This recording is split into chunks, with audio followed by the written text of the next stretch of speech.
Addams Family. Da-da-da-da. Da-da-da-da. Da-da-da-da. Da-da-da-da. Da-da-da-da. They're creepy and they're kooky. I'm talking about my daddy. This gentleman psychic is fun, but he's also really weird. And I like it.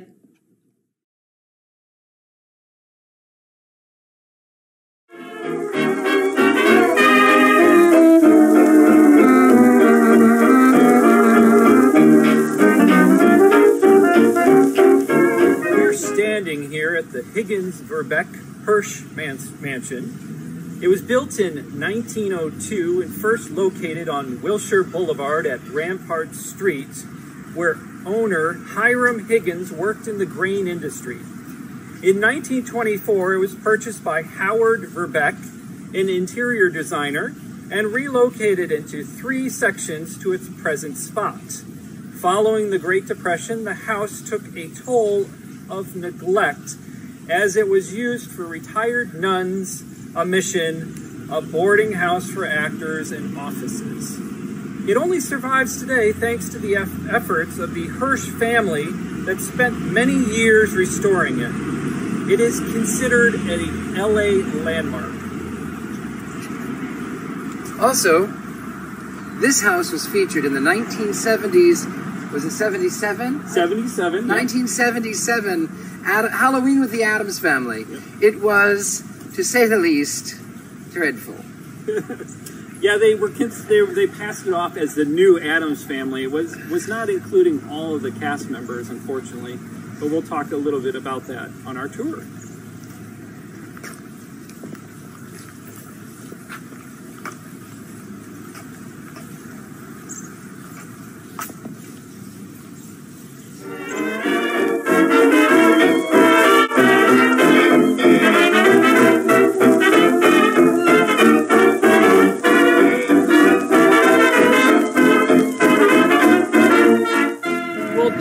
Restrictions here, we're not actually able to go through the gates and see the lawn where the Addams Family house sat. However, we are here. This does appear to be very similar to what John Astin used on in the very first episode. You see the house behind him. John Astin is filing the spikes, which was a direct comic from Charles Addams. Yeah. So it was actually in the house. It was right over there. In the first episode, that was the only time the actual house appeared in the show. So strangely, another Addams Family structure happens to be associated with a religious institution here at 21 Chester Place. It was the original location, the first Addams Family house, as seen in the 1960s TV series. The house, which unfortunately no longer stands, has its plot inside Mount St. Mary's College. It was completed in 1888. That's how old this house was. And although the house was shown in the first episode, introductions and publicity shots, the house was painted after that. Unlike the Addams Mansion, the actual place had just 2 floors. So what they did is they added a 3rd floor, not painting, and a tower over it so that it could be seen as the real Addams Family house. Because it was inspired by a real house in New Jersey that Charles Addams had gone by as a child. Now the history here is that Henry G. Newhall was its first resident. He was the eldest son of Henry Mayo Newhall that owned land that would later become areas of Santa Clarita. So if you live here, you know about the Newhall name. Now, several amenities came to the site, including a streetcar that ran south on Main Street, and it was an ideal setting for wealthy Victorians that flocked to the new Adams District in the late 1890s. Now, that was something to have the Adams Adams District District, name, right? But it was ADAMS, which ironically, Charles Adams, he is akin to Adams, the founder, one of the founders of the United States. But his grandfather was receiving mail whose neighbor was Adams as well. So he went, well, we have the same name, front and back, John Adams. So his grandfather added the second D. Fine, I'll have Adams, A-D-D-A-M. Now, interestingly, another fun fact is that the Adams family house here had several addresses, just like the TV and movie house. And it was because of its position so far from the street. If we actually look here, look how far from the street. The street is right where the camera is, basically. You'd be driving to that house. The city could not agree on where to place it. Now, I don't remember all the different addresses in the Adams Family TV series. Well, in the TV series, the address was 0001 Cemetery Lane. Yep. Then, of course, in the new Adams Family, It's like 1313. that was 1313 as a throwback to the Munsters. There you go. Now, some more history. The Newhalls had squandered their father's money, and it was sold in 1911. There was a wealthy elitist named Jenny Rowe and her new husband, who was a traveling evangelist, Gorham Tufts. Now, that's some name there. It's a tough name. They became the new owners. However, a year later, guess what? He was jailed for his act of trying to defraud his wife's share out of the home. Go figure, an evangelist defrauding. Never heard of that before. That never happened. The new one, huh? The estate was again sold, but this time to the oil-rich Doheny's that bought up much of the area. Estelle Doheny made it a rental property. At one time, I think for around 20 years, you could rent the house and live there. Now, when Estelle died in 1958, she willed the land to the Roman Catholic Archdiocese, who gave it to Mount St. Mary's College. Well, that means that Mount St. Mary's actually had it open for the Adams family to film it. They used it for housing briefly. They had teachers there and students before it was demolished for parking. Perhaps an Adams family house did not sit well with the Archbishop. Any more to say on that, you think? That was really good. On to the next. Lucky little devil, they all want some loving from you, like I surely do. Lucky little devil, I worry more and more over your popularity. How can I picture you getting sweet? And they're kooky, mysterious, and spooky, and they were filmed right here at this studio, Sunset Gown. What is it called? Las Palmas. Las Palmas Studio. Yeah, right on stage 3-8, you would find the Adams family being filmed in the 1991 movie, as well as the TV series back in the 60s. At the time, it was called the Hollywood Center Studios, and the TV series actually shared space with Beverly Hillbillies, The Lone Ranger, Mr. Ed, everyone's favorite horse, right? Of course. And another favorite of mine, Get Smart. That's just to name a few. That was a very good one. I love Get Smart. So, if we want to take a look inside here, they're probably filming right now, so you got to be quiet, and that's why we can't actually enter. So, off to our next destination.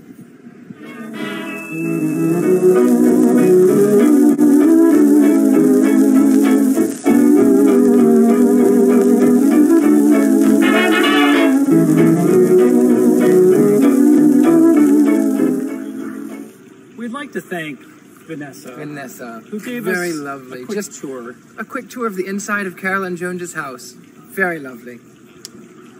Carolyn Jones was born in Amarillo, Texas. Her father was a barber who abandoned the family at an early age, and Carolyn stayed mostly indoors from severe asthma.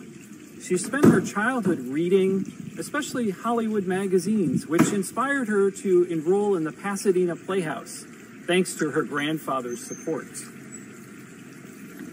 She was quickly noticed and secured a contract with Paramount Pictures, launching her into her first film, The Turning Point, in 1952. She married Aaron Spelling the following year and was cast in various acclaimed roles in both TV and film. One of my favorite was Vincent Price's House of Wax. Oh, that was a good one. Oh, yeah. She played Joan of Arc in that. And after several nominations, in 1957, she shared a Golden Globe Award for New Star of the Year actress.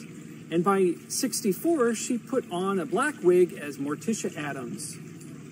Sadly, in 1981, Carolyn was secretly battling colon cancer, telling colleagues she just had ulcers. But the cancer returned, and in July of 1983, she fell into a coma at her home and passed on August 3rd, 1983.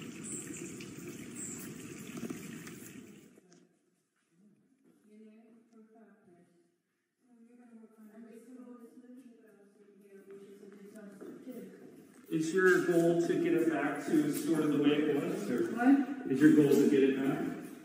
Well, I like to keep the integrity of original houses, but then you have to adapt them to contemporary life. My intention is to rent it out once I've got it in good shape. Oh, excellent. I'm not going to spend a lot on it, but I'm going to fix I'm going to put the roof back the way it was. Maybe get rid of a lot of this. Yeah. If I see any more of that, I think I shall have another breakdown.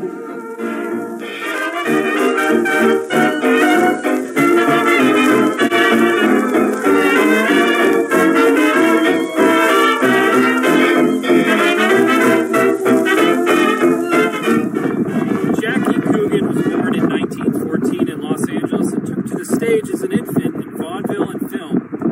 Charlie Chaplin saw him at the Orpheum Theater, a vaudeville house, doing a shimmy dance. Chaplin was charmed with his mimicry and abilities and cast him in 2 films, one of which was as an abandoned child raised by Chaplin as his infamous tramp character. The 1921 film was titled The Kid, and it would be a first of a string of success. At the age of 10, he joined the Urban Military Academy and attended several colleges in later teens, including USC.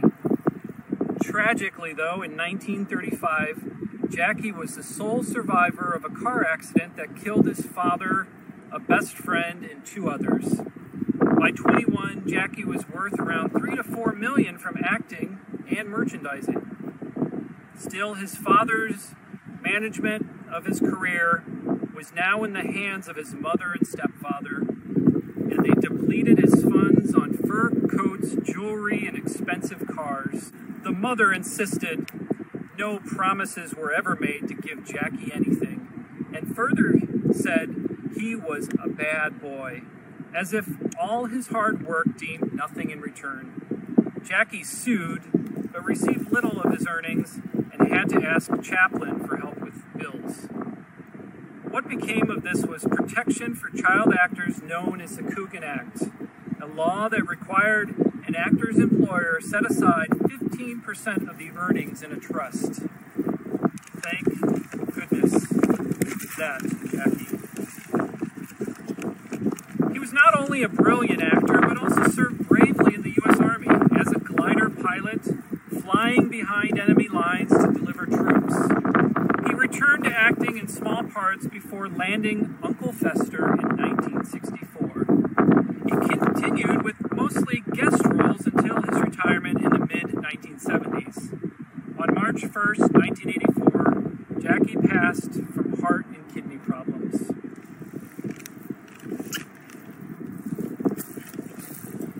Now, our daughter here is going to demonstrate the dance, which was mentioned, called the shimmy.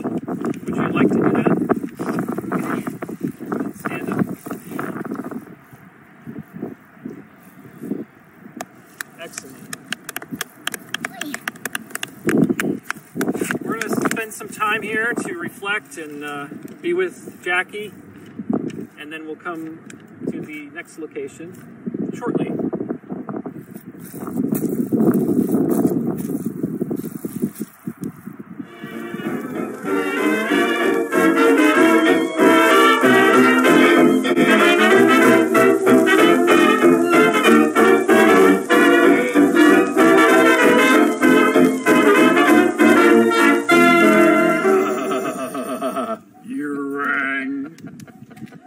That is the famous line that Ted Cassidy, who played Lurch, would say on The Addams Family. And Lurch is our butler.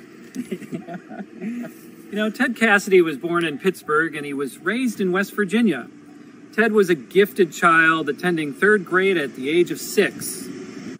At the same time, he was just 11 years old when he was over 6 feet tall, and playing on both the football and the basketball teams.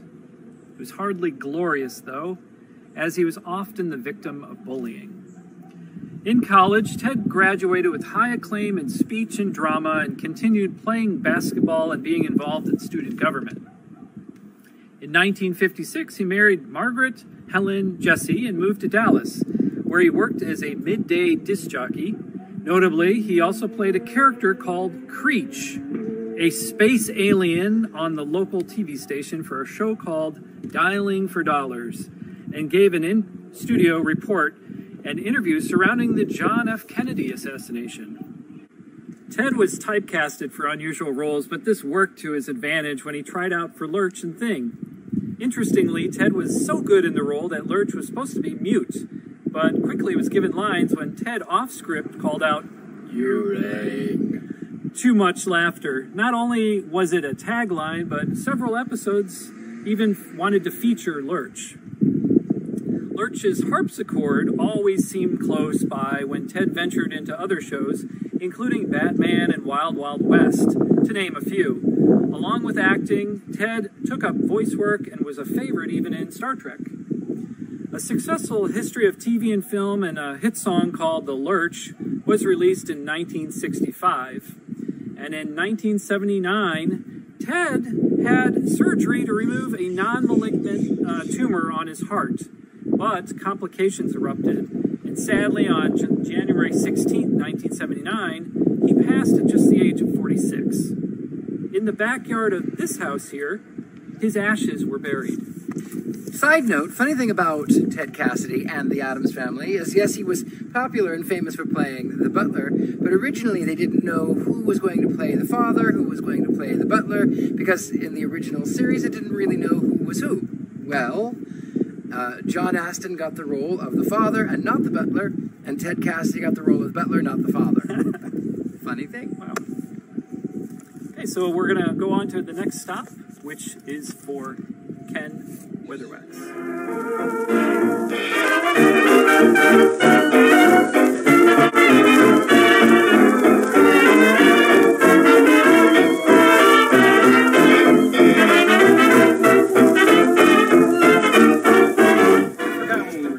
Ken Weatherwax, Pugsley. I'm going to tell you a little story about Pugsley. So originally in the series, in 1964, none of the family had names, none of them. And so Pubert was going to be the name of Pugsley, but the studio went, no, that's too much like puberty, we can't do that, no. So it became Pugsley, Ken Weatherwax. And Ken Weatherwax, of course, he was born in Los Angeles in a show business family, and for several members of his family actually worked on the Lassie show, if you recall that. But it would be Ken's work as a 9-year-old starring first in a Gleam toothpaste commercial that would put him into the role of Pugsley Addams. After Addams Family, Ken found it hard to break the Pugsley role when looking for jobs, and instead entered the U.S. Army when he was just 17, and then afterwards worked behind the camera as a movie studio grip and set builder. He occasionally made appearances with former co-star Lisa Loring, who played, of course, his sister Wednesday. But at 59 years old, Ken passed from a heart attack on December 7th, 2014. And the Dearly Departed tours were the ones that actually helped raise funds to have Ken intern here at Valhalla Memorial Park in North Hollywood.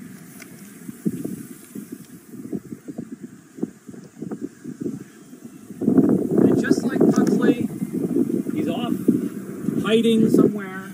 Yeah, he's probably playing with his pet alligator. Yep, present, but it's up to you to find him.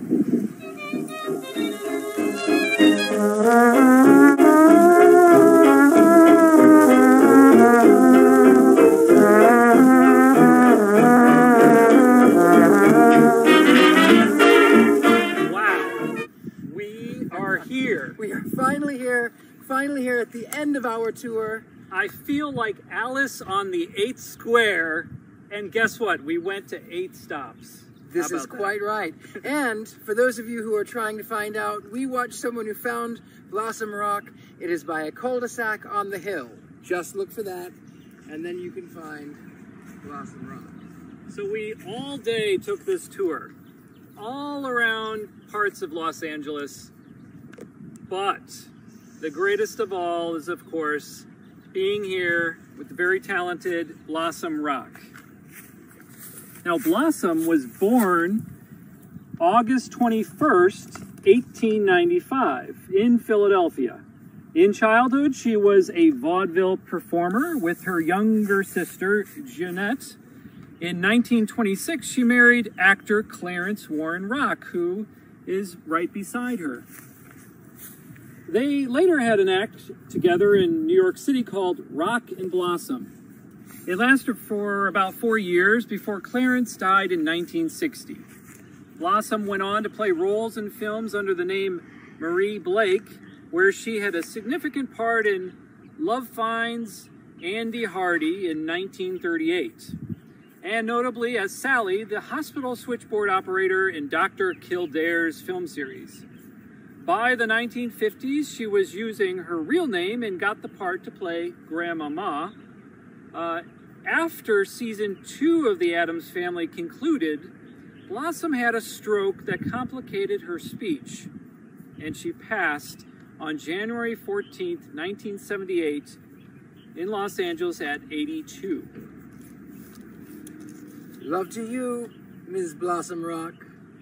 That wraps up our tour, but I'm sure it's not going to be the last that we see of each other and our family. That is very true. So you can follow my good friend Lauren Morgan Richards. You can find out more. You've got some books you were working on. You've got some things. Tell a little bit about what you've got going on. Yeah, check out laurenrichards.com. Lauren spelled L-O-R-I-N, Richards.com. I do have an animated series that I'm working on for the Goodbye family. It's a Old West, Weird West, Gothic Western about funeral home operators and their child who is sheriff and has the strength of 20 men, basically. So that's about it. Yeah. Well, stick around. We've got a few more little shots to show you. And until next time, I'm your host, Richard Lael Lillard, the Gentleman Psychic.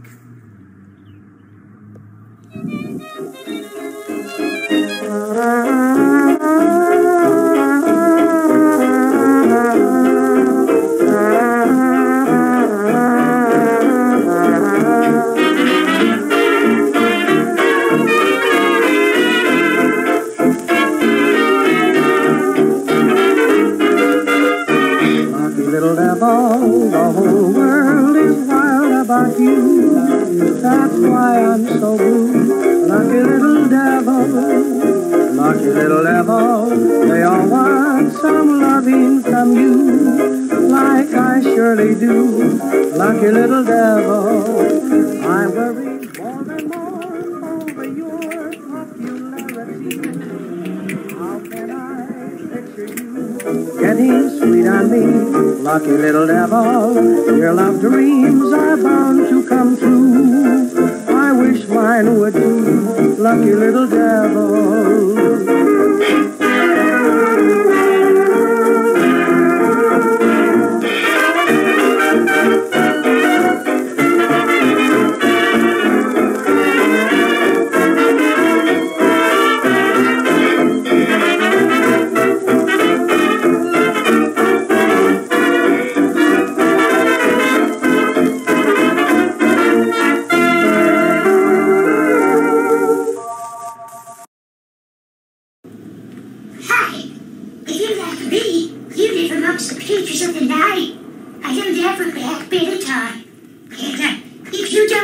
Cat Beatrice, you're too young to be a vampire.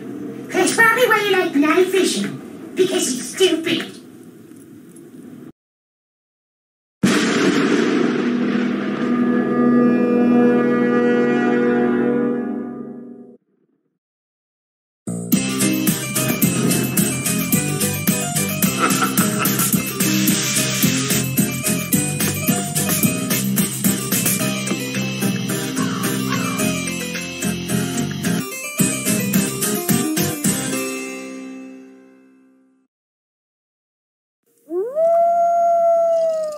Greetings, my dear Gothlings. I'm Sir William Wells, and welcome to the first ever episode of This Goth Can Cook. Welcome. I'm really excited about this new goth cooking show project that I've got going on. This is something that I've been trying to do for quite a while now, and I hope that you follow along with me in this venture and journey that I plan to go on for the next, I don't know, till whenever I die. I would say, click, like, subscribe, bell, you know all that stuff if you watch YouTube, so you know what to do. And I really hope that you will follow me as I explore some really unique and, quite frankly, some dark recipes that you can actually do easily at home. Oh, it's my medicine. It's my medicine, baby. But for the first episode of This Goth Can Cook, I won't be making a recipe. I won't be cooking anything. However, I want to address a certain pet peeve of mine. Something that has driven me crazy throughout my entire upbringing within a culinary restaurateur family. And is something that I need to address right off of the starting gate. Right here, right now, it's a rule. We need to talk about it. The one thing that you will never, ever, shall never, ever, ever do is this.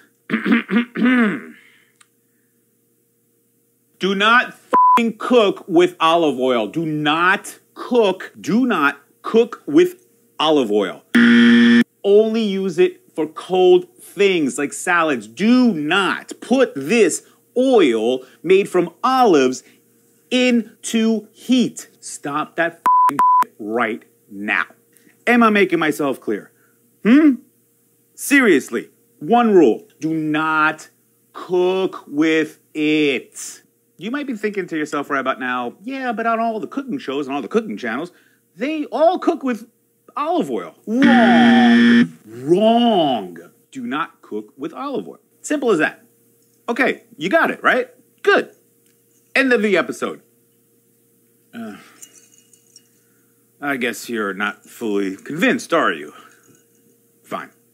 Join me in the kitchen. I'll show you why not to cook with olive oil. Okay, so here's what we're going to do. We're going to put 2 identical pans onto the burner. In those identical pans, we are going to pour an equal amount, 1 cup pure, normal cooking vegetable oil. Just like that. In the other pan, we are going to pour in the same 1 cup amount of olive oil. So, the burners haven't been turned on yet, so we're all going to turn them on at the same time. And now, we wait. Okay, so while we have those 2 pans of oil heating up behind me, allow me to drop a little bit of science on you. Professor, take it away.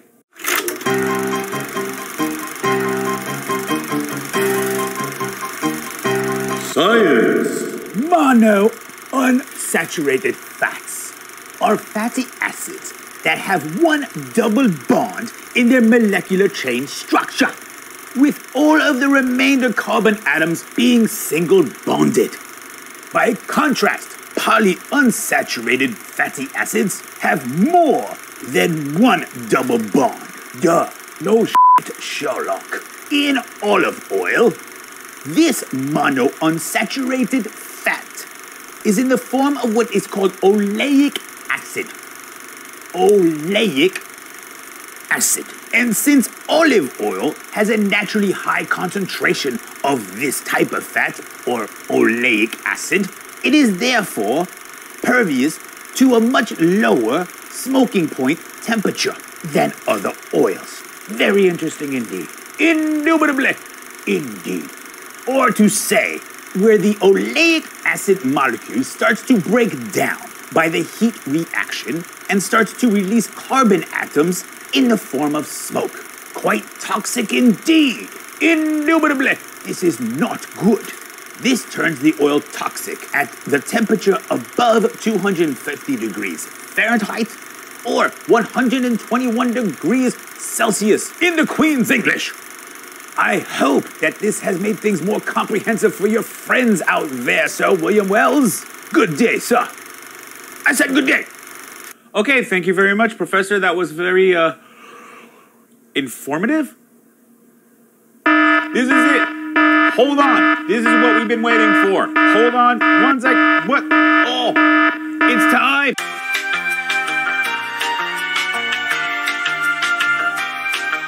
Okay, this is the moment we've been waiting for. Both oils have reached 250 degrees Fahrenheit or 121 degrees Celsius. The olive oil has reached its smoking point. If you were trying to make fried chicken, for example, your oil temperature should be 350 degrees Fahrenheit. That's 100 degrees more than what the olive oil starts smoking at. Even crazier is that if you were to fry vegetables, you would need to achieve a temperature of 365 degrees Fahrenheit. That's even 15 more degrees.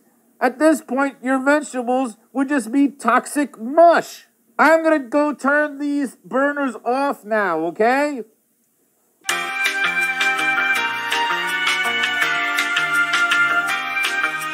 Okay, so at this point, you must be asking to yourself, well, Sir William, with what oils can I cook with, if not olive oil?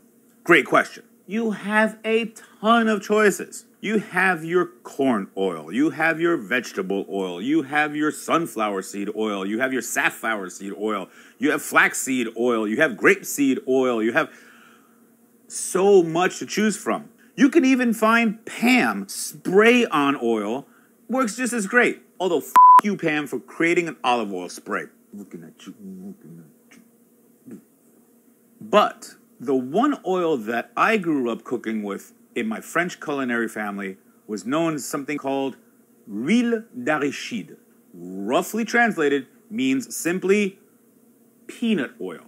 That's right, peanut oil. It used to be everywhere. It's a very, very heavy oil that can withstand tremendous amount of heat without burning or catching on fire. Nowadays, it's extremely rare to find and extremely expensive. Why is this? I do not know. I think the olive oil market kind of just took over or something. Peanut oil is actually the best type of oil for very deep frying methods because it can withstand so much heat and it is so dense compared to olive oil. Two ends of the spectrum. So there you have it. Join me in the other room. We'll wrap this up in a nice little bow. Okay, so now do we understand why we should never, ever cook with olive oil? So there you have it. I hope we cleared this up once and for all. Please, take my advice. Do not cook with olive oil. It's not worth the risk. It's not worth ruining your food or getting cancer. Just cook with other oils. And don't listen to what the TV network chefs tell you. You could listen to me. And I hope to catch you on the next episode of This Goth Can Cook, where we'll be discovering and exploring lychee and making gross eyeballs out of them. And until then, stay gothy, my friends.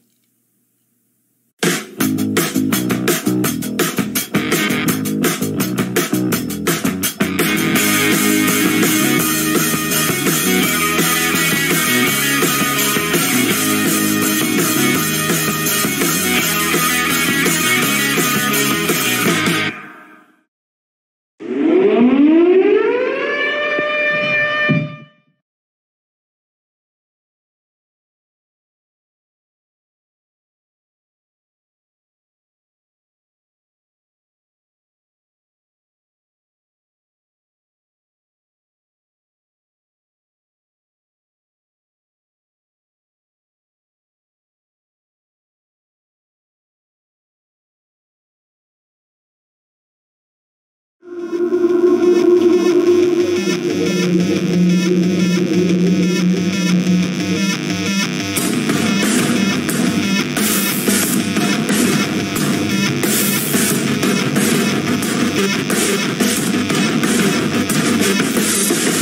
the victim lies the controlling way, a fallen man, someone to save. In the victim lies the controlling way, a fallen man, someone to save.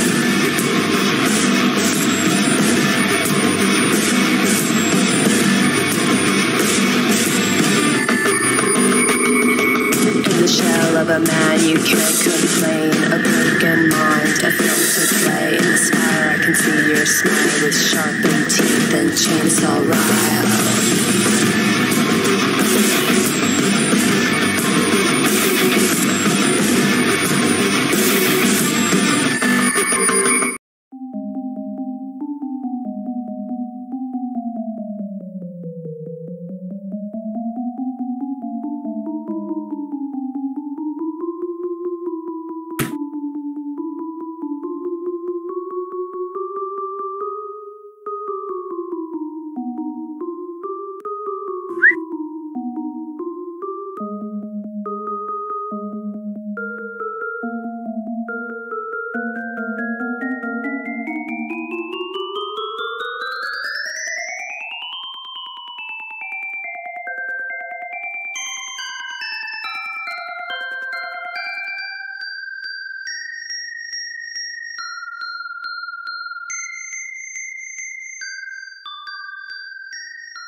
Welcome back to Monster Thoughts. Today with Trevor Eon, we are going to be discussing the 20...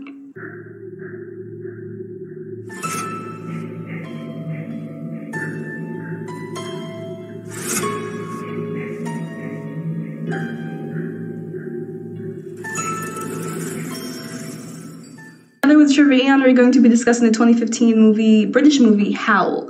It is a very fun werewolf movie, which is a great throwback to the werewolf movies of old. It's very similar to Train to Busan, where all the action takes place on the train, mostly. It's one... I've never seen Train to Busan.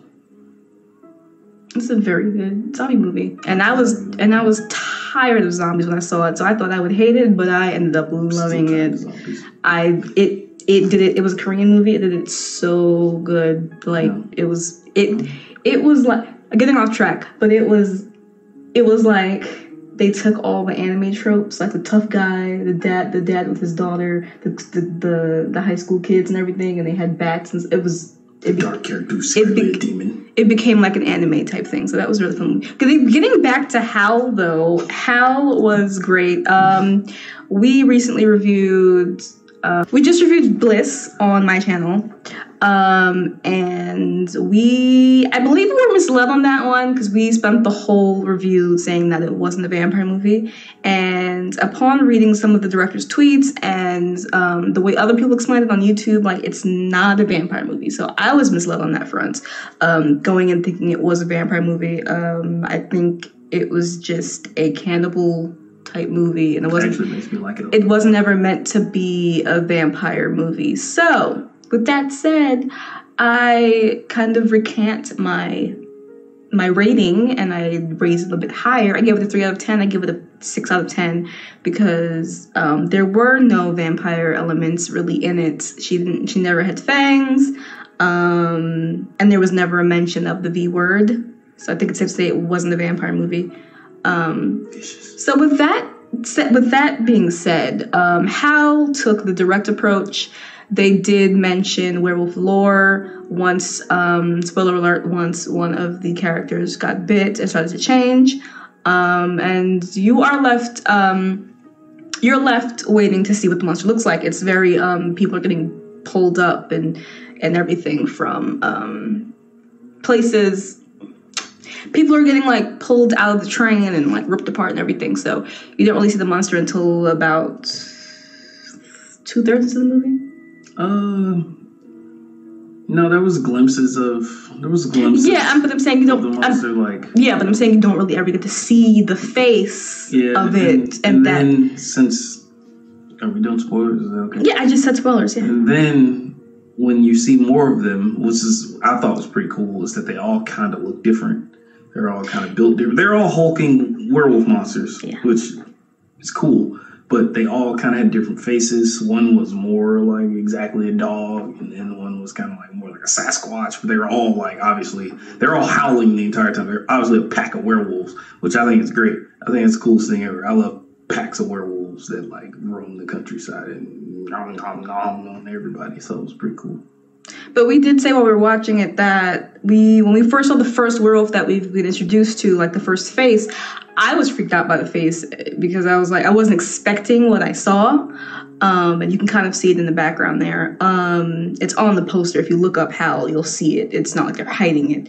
So I was like, oh, this is different, but I like it. Because one, they're monsters, and two, they don't shy away from from mentioning werewolf lore, and then once you find out that there's like a pack of these things in the woods, you're like, okay, these are definitely wolfman type beings,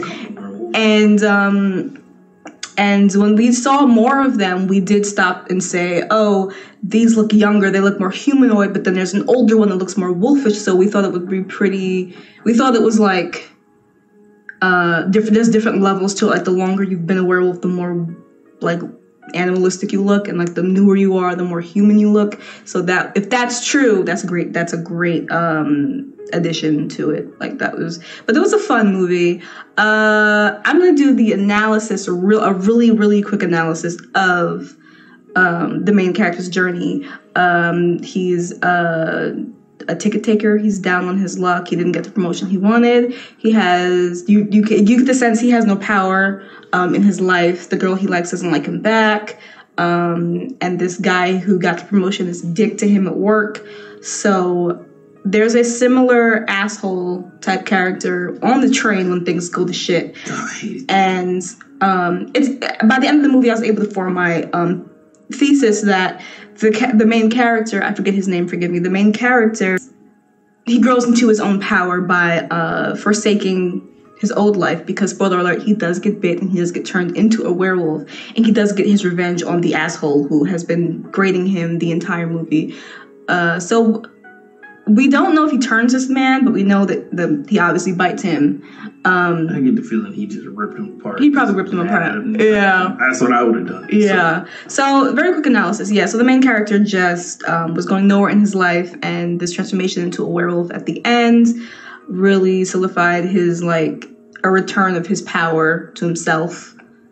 He has a new life now, and he has the power to get back at those that have forsaken him, and he doesn't have to be a crappy ticket taker anymore. So the whole pack of wolf dudes behind him. Yeah, so that was pretty cool. And their eyes, the monster's eyes were really, really cool. I love that effect. They were like shining. They glowed they glowed like some yellowish. It was really good. It was really creepy. This is on Shudder, so if you are a fan of monster movies, wolf movies, or anything like that, please go watch it because you will not be disappointed. I'm gonna transform. Oh. Do you want to do the monster ratings now? Yeah, we can do that. Do you have anything else to say? I think I got it all out. It's weird because initially when the first wolf walked into the light, I was like, this doesn't exactly look like a wolf. But then I was like, no, I see it. And I was kind of, neck. I was like on the fence about it. And the more of them I saw, the more I was like, okay, now that's pretty cool that they're not all a generic looking, like, same werewolf. This is one of the things I liked about some of the other werewolf movies I watched. And it's hard to find good werewolf movies, so anytime you find one, even a decent one, this one's actually really good, but even if you find a decent one, it's better than nothing. And it was fun. It was fun. All the characters were caricatures of, rich lady, angry man, man with glasses. Like it was fun, and that's what you need. Like Train to Busan did that. I'm gonna keep comparing it because they both take place on the train, but Train to Busan did that really well too. You have the father and the daughter. You have the tough guy, and you have the school kids all fighting these banding together to fight these zombies. It's a typical story, typical survival horror story. Old couple, yeah, that was so weird. Yeah. Oh man, that was really fun. But yeah, we recommend you definitely go check it out. It is on Shudder. Shudder is currently doing, I think, a 30-day free trial because of the coronavirus. So take advantage of that and find some new horror movies to watch. My monster rating for the werewolves, is a 10 out of 10. I 100% agree with that. So his is a 10 out of 10 too. And my overall rating for the whole movie, it was a very fun romp. I have nothing really bad to say about it. The monster, while it did surprise me when I first saw it, I quickly warmed up to it because even though it wasn't like they didn't have the long noses that I'm used to with werewolves. Some of them did, but they weren't as prominent as, like, say, Underworld werewolves or my werewolves in my book. So I was expecting that. When I didn't see it, I was like, "What?" But their face anyway, like the mouth was like gaping, and it was. The faces were more of a merge of a man and a wolf, as opposed to a big wolf. And that was so well done. It was very cool. So I give it the entire movie. I give it a 9 out of 10. And that's high praise for me because I'm pretty tough on my monsters and monster movies. Actually, I agree with that too. It was creepy. We're in agreement. Like, I mean, creepy especially if you don't watch movies like this all the time. It's probably gonna startle you a few times. Yeah. Especially when if you play like a Resident Evil or something, and something comes bursting out of a window. Yeah. There's a bunch of like jump scares like that, and they're well done. They kind of come unexpectedly too. Yeah. Which normally I can pick out jump scares because I've been watching horror movies like my whole life, but when I don't know they're gonna happen, I'm like, oh yeah, I wasn't expecting that. It's always a welcome surprise, and they did that pretty good here several times. Especially with a creature like this, you don't know how strong the werewolves are in the movie until you see what they can do.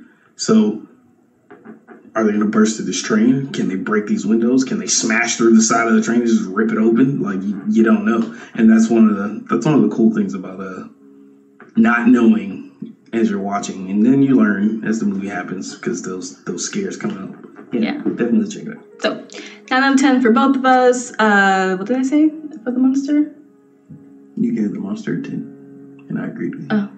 If you know of any other werewolf movies, please let us know in the comments below. If you enjoyed this, please let us know what other movies you would like us to watch and review and give analysis next. I am the analysis person. He is the review person. I am. Yeah, if you still want to keep doing videos with me. Oh, okay. Yeah, I like doing analysis. So, yeah, so this was Monster Thoughts. I'm Essie Paris. This is Trevor Eon. We'll see you guys next time. Bye.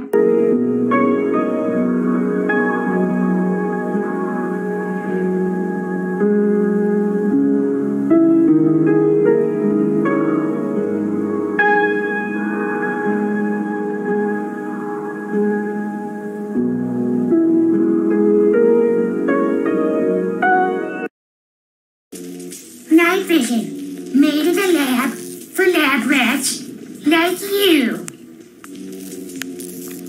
Hey everyone, so some time ago I posted a video called The Pros and Cons of Being Goth, and that video has gained a lot of attraction lately somehow, which also means a lot of interesting comments have come along with it. I am currently working on a video that's gonna be out within the next month or two, so just stay patient with me on that one. But for now, let's just read some comments that really stuck out to me the most. This is all about fashion, not subcultures. You could just as well call it the pros and cons of wearing all black outfits with intricate details. Seriously, this is so shallow, I can't even. Whoa, be careful there, you sound like you stumbled across a Starbucks parking lot. Also, she kind of does have a point about the freaking title. Like, at some point I was thinking about changing it to the pros and cons of wearing all black, but something like that kind of already exists. So, yeah. Scary Wifu.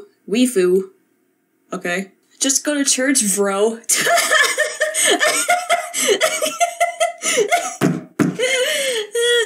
It's a good one. Oh, that's rich. Okay, so this one was actually from my most recent one, The Crazy Goth GF. FYI, if you happen to marry a goth, bear in mind she will keep stealing your black work t-shirts because they become comfy dresses for her. And this is actually very true. Like, I legit take Grimbone's button-up shirts and I wear them as jackets. This is a horrible lifestyle and not a culture. More of a mental problem. Yeah, okay, little boy. Okay, Dylan. Yeah, you little child. Jay Lynn reminds me of Marceline sometimes. Yeah, okay. Yeah, I don't see it. Not gonna lie, Marceline is hair goals. I have been follow Ed in the store for being Go. Whoa. Well, I mean, if you go to a store as Van Gogh, you are gonna get, quite a bit of attraction. My friend, yo dude, why are you wearing all black clothes? It's like 30 degrees Celsius outside. Me, last in hell. I really like that one a lot. OMG, there are plenty of colors. Yeah, I know. Goth just means you have a darker sense of humor. I've seen goths full of rainbow, for God fucking sake. Okay, calm down, Jesus. I hate goths. Then don't watch the video. Dressing like a hatred character / school shooter is more edgy and creepy though. Oh my god, yikes. ... Goth isn't just wearing black, it's not about the clothes, upset face. You can wear red and be goth. You can wear blue, yellow, pink, etc. Saying you only wear black because it's goth is ignorant. I never said that. Also, the whole black clothes in the summer attracts the sun. No, it doesn't. That's a myth. Did you even go to school? Might be a flat earther because you're so against common sense and logic. So who's the real dummy? Because black absorbs heat and light. I'm so ready to delete my channel. Why choose goth? It makes artwork easier to make. You can have monochrome stuff going fine. Legit, on Instagram, I follow an artist called Zach Dunn. Oh my god, he's so good. I personally love to use charcoal. It just makes it so much easier. Is it weird that I'm a goth, but I am a Directioner? Only because I was a big fan when I was younger. Yeah, honestly, I still listen to NSYNC and the Backstreet Boys. Jesus go. What? Do you have Discord? Yep, it's in the description. So you don't have social media. Literally in the description of every single video. Okay, so this one you may have seen on my Twitter and my Instagram. It says, man, I can't wait to see this Posier tell us that goth isn't a music-based subculture and completely erase the basis of a 40-year subculture for cool points, upset face. Oh god forbid a gothic YouTuber doesn't mention the music in a given video. Ooh, that's a sin and a half. This one you may have also seen on my Twitter. It starts off with, fuck labels. That's what weak-minded clothes use because they have no sense of self-identity for whatever reason. Also, as if everyone is so similar that the so-called cons or pros apply to everyone. Sheesh, what is wrong with people? And then later on, they say, also, I didn't even look at the video, so I had no place to really say anything. Okay, yeah, seriously, why did you comment before you even... I freaking hate people like this, dude. Here's another one that's just so butthurt for absolutely no reason. So the original comment, which I personally love, is like, girl, where's black t-shirt? So you know, I'm goth now. And then it's like me, wearing chains, a choker, black pants, a shirt, compact boots, black lipstick, and heavy eye makeup as my hair is teased up into a bun. Am I a joke to you? I honestly love that one as well. But then someone had to ruin the fun and say, if she likes the music, she's just as goth as you. You outfit of the day snobs are the reason people are massively turned off by us. Childish. Like, are you okay? Like, oh my god, who hurt you? Like, calm down, just drink some water, relax. My dog, stop calling yourselves alternative because the only thing that pops up for alternative lifestyles aren't exactly the most metal. Then don't use Google. And by the way, your points make no cohesive statement, as in one point you say it's good for building self-confidence, but on the other you say it's good because you won't look weird with colors clashing. I literally did not say that at all. Based on your profile picture, you're most likely 4 years old, so you may be a bit too young for the internet, my dude. Oh Lord, have mercy on this here poor woman who desperately needs pickers in her life. Sad, distressed face. What the hell is a picker? Okay, so this one is kind of a long one, so I'm just gonna read the parts that actually make sense. So you build self-confidence by wearing colors that don't even match. That's not self-confidence building. It's downright laziness, and then you're trying to feel better about it by saying that you feel bad for all the normies with tons of colors. But at least those normies know how to match their colors. Love somebody who understands how to match colors and why it does matter. And yes, they can tell whenever you spilled coffee or tea on yourself. They'll see that nasty shade of brown on the black shirt. Yeah, no, they literally won't. And then you even go on to say that people shouldn't spend money on quality products online. This tells me that you don't have any actual appreciation for goth. So basically I'm not goth because I'm lazy? Yeah, that makes sense. Hi. Hi. Okay, I'm gonna end it there because I'm gonna burn my computer now. So, cue the end card. Thanks for watching.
The objective of this video is to encourage you, to motivate you, to stop procrastinating and make art. I procrastinate too. It's a massive problem. See, okay, here's what happens. You're tired. You get home after work. You make yourself dinner or get takeaway or whatever. You have a drink and then you watch Netflix or YouTube or just to chill out. The problem is after you've done that, you don't want to make your art. So here's some suggestions. Firstly, when you get home, don't watch TV or Netflix or YouTube. How about you listen to music? When you eat dinner, put on a CD or vinyl. Get unplugged. Listen to something old school, even a tape cassette. How crazy is that? Don't watch TV because it's going to get you into that trap. Because grazing over the internet shuts you down. Don't do it. Just eat, maybe not even drink. Do something to get you into the mode for making your art. Binge watching. Be honest, are you addicted to binge watching? I personally hate it. I don't think it helps with self-esteem or depression. I think it makes them worse. Do you binge watch before bed? Research has shown that binge watching before bed can reduce your sperm count by 40%. Bam. Studies also show that it doesn't relax you. It actually reduces the hours of quality sleep, contributing to chronic sleep debt. There are also studies suggesting that watching more than 20 hours of TV a week increases heart disease, diabetes, and shortens your lifespan. Because remember, the more you move, the longer you live. So get active. And ask yourself this: why is it encouraged to stare at a screen for hours on end and do nothing with your life? The screen is still a weapon of mass distraction. If you don't feel like making your art, how about you work on your art? How about you work on the process of your art? Why don't you enroll in a college course to do a short course in audio production or do an online course in audio production? Take the time to educate yourself, to train yourself in the kung fu of your art. As the act of teaching yourself, enriching yourself is inspiring, it will make you want to go back and make your art happen. The act of educating yourself is going to expand your possibilities. It's going to expand your horizons. If you go to a physical course, like with real people in a real classroom, you're actually going to meet people. You're going to be exposed to forms of music that you're not normally exposed to. And that's what's awesome about getting an education in music. Even if it's a short 2-week thing. Hanging out with people who are into funk or jazz or country instead of people who love industrial music. Don't get me wrong, I love industrial music, but getting a broader influence is so powerful. So check out some online tutorials, check out some community college courses. Educating yourself is fun and fulfilling and awesome. Do it. Dress well, you're worth it. When you get home, change out of your work clothes and change into your making your art clothes. There is a psychological side to this, as the act of putting those clothes on are going to trigger the "it's time to make my art" response. The crazier these clothes, the better. This kind of sounds like it's kind of a bit whack, but trust me, it works. I know artists who put on like a kilt or a boiler suit or something, and it's their "I'm going into the factory and I'm gonna make my art in my overalls" thing. It works. In 5 minutes, this video is gonna go off, your phone is gonna go off, the internet is gonna go off, you're gonna focus on making your art. Another thing to try is get up earlier. If you get up at like 5 a.m. or something terrifying like that, that's gonna give you about 2 hours to focus on what you're doing. Judge your worth highly because you are worthy. You're more than a desk job. You're awesome. Make your art. Patience. Important things take time, so be patient. And work like hell. Don't overreach yourself. It'll only end in disappointment. Take action. Turn off the internet. Think of it like this. When you graze on Facebook or YouTube or Netflix, you spend several hours, you waste several hours looking at a screen, when you could be spending those hours making your art while staring at a screen. Plus, the feeling of achievement is gonna make you sleep better. You're going to turn off everything and walk away in 4 minutes. Creating art takes time. Be patient. You might not see results for many hours. It takes me like 10 hours before the song stops sucking and starts being okay. So you just got to plow away at it. Most people haven't figured it all out yet. So this struggle you're feeling is normal. Just persist. Keep going. If you look around you got a lot of company. I'm in there too going, what the fuck am I doing? Stop what you're doing and work on your art. Take a break and do something physical like planks or jumping jacks or push-ups or sit-ups. It actually really helps. Plus, it gives you abs of steel. You might want to cut down on drinking. Definitely stop smoking. These things fuck you up. You do not need anyone else's approval except mine, and I think you're awesome. So do it. This video will stop. Procrastination will stop. You are going to make your art in 3 minutes. Set achievable goals. Are you addicted to your phone and social media?